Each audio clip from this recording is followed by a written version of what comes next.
നമസ്കാരം.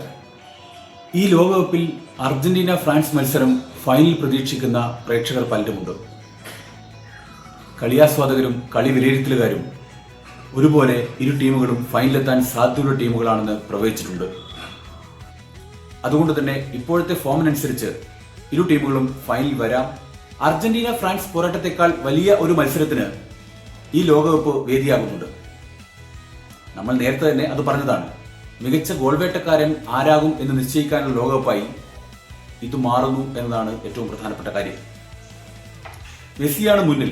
നിലവിലുള്ള ലോക റെക്കോർഡ് മറികടന്ന് മെസ്സി 19 എന്ന ഗോൾ വേട്ടയിലേക്ക് എത്തിക്കഴിഞ്ഞു. മെസ്സിക്ക് തൊട്ടു പിന്നിൽ എംബാപ്പെ എത്തി. സ്വീഡനെതിരെ 2 ഗോളടിച്ച എംബാപ്പെ നേട്ടം 18 ജർമ്മനിയുടെ ക്ലോസിനെ മറികടന്നു. ഇനി മെസ്സി മാത്രം. എല്ലാ മത്സരത്തിലും മെസ്സി ഗോളടിക്കുന്നുണ്ട്. ലോകകപ്പിൽ മെസ്സിയുടെ ആദ്യ ഹാട്രിക് അടക്കം കണ്ട മത്സരങ്ങളായിരുന്നു കഴിഞ്ഞു പോയത്. അതുകൊണ്ട് തന്നെ മെസ്സിയും നല്ല ഫോമിലാണ്. ഓരോ മത്സരത്തിലും ഇരുവരും ഗോളടിച്ച് കയറി വരുമ്പോൾ ഒരു ഫോട്ടോ ഫിനിഷ് എന്ന പോലെയാണ് ഈ റെക്കോർഡ് അനുഭവപ്പെടുന്നത്.